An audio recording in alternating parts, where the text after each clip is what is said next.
এই জন্যই মানুষ একটু আনন্দ করে বলে পলাইছে পলাইছে বন্ধুগণ, এই যে শেখ হাসিনা পলাইছে এটা ঠিক, কিন্তু তার যে প্রেতাত্মা ভূত, সেই ভূতগুলো এখন এই দেশের মধ্যে আছে। তারা ভুলতে পারে না তারা এখানে যে চুরি চামারি দুর্নীতি লুট করে যে সাম্রাজ্য গড়ে তুলছিল, দেশের বাইরে সম্পদ পাঠিয়ে দিয়ে অসংখ্য সম্পদ তৈরি করছে, দেশের ভিতরে তারা বিরাট বিরাট বাড়ি ঘর তৈরি করে, খামার তৈরি করে, ব্যবসা বাণিজ্য তৈরি করে লুটে নিয়েছে পয়সা। ওই যারা করেছে তারা এটা ভুলতে পারে না। তারা ভাবে আবার যদি শেখ হাসিনাকে ফিরে আনতে পারতাম আবার লুট করতে পারতাম। সেই জন্য তারা বিভিন্ন জায়গায় দেশের বিভিন্নভাবে ষড়যন্ত্র করছে।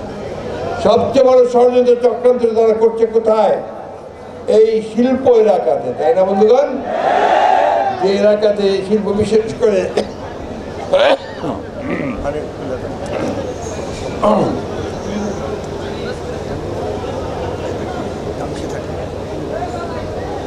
করে আমাদের যে পোশাক শিল্প, আমাদের মা বোনেরা যে গার্মেন্টস ফ্যাক্টরিতে কাজ করে না, করে তো আমাদের ছেলেরাও করে, অনেক ছেলে। আমি আপনাদেরকে একটা হিসাব দেবো, এটা একটু আপনাদের জানতে হবে, সরকার জানেন তাও জানার চেষ্টা করেন।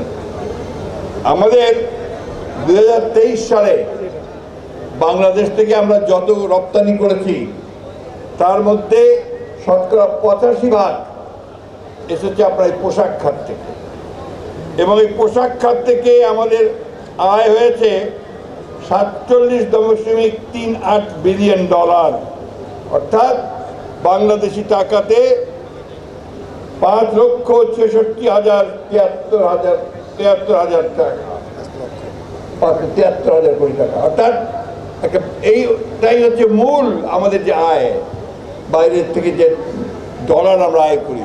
এই ডলারটা কেন লাগে? এই ডলারটা দরকার হয় আমরা যে আপনার যে বিভিন্ন চাল ডাল তেল লবণ তরি তরকারি যন্ত্রপাতি বিভিন্ন জিনিস যে আমদানি করি, বিদেশ থেকে নিয়ে আসি, এটা পয়সা শোধ করতে হয় ডলার থেকে। এটা যার যত বেশি থাকে, রিজার্ভে থাকে, সেই অর্থনীতি তত শক্তিশালী হয়।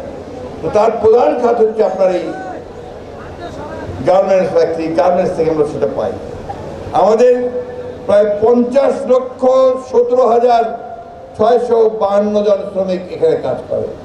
50,17,652 জন শ্রমিক।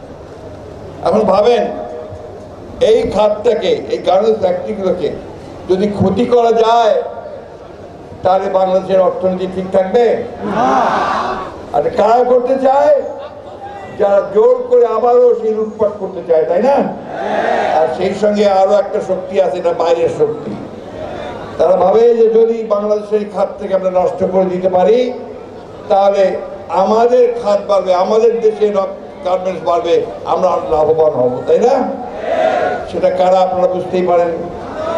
পাশের দেশের বিভিন্নভাবে আছে না যারা আমাদের ভালো দেখতে পারে না, তারা এই কাজটা করার জন্য উঠে পড়ে লাগছে। আর সেই সঙ্গে